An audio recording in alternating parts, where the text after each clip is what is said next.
মা, আমি শ্বশুর বাড়ি আর থাকবো না। কেন, কি হয়েছে? ওরা আমাকে দিয়ে প্রচুর কাজ করায়।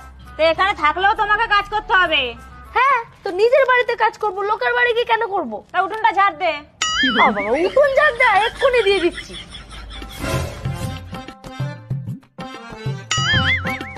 কি রে, ফোন কি খাচ্ছিস? যা রান্নাটা বসা। ঠিক আছে, যাচ্ছি। তুই আবার ফোন খাচ্ছিস? রান্না হয়ে গেছে। রান্না হয়ে গেছে, কি হয়েছে? যা কলপাড়া কড়াইটা আছে মাছ। ঢের ব্যাঙের মাথা। মা, এই নাও, ধরো তোমার কালো কড়াই। এর থেকে আমার শ্বশুর বাড়ি ঢের ভালো ছিল। অন্তত কালি কড়াই আমাকে মাছ দিয়ে দিত না। ধরো ধরো, আমি চললাম শ্বশুর বাড়ি। এটাই তো শিক্ষা ছিল। এখনকার অনেক মেয়েরাই বুঝলো না যে শ্বশুর ঘরে গিয়ে একটু কাজকর্ম করতে হয়। Download ShareChat.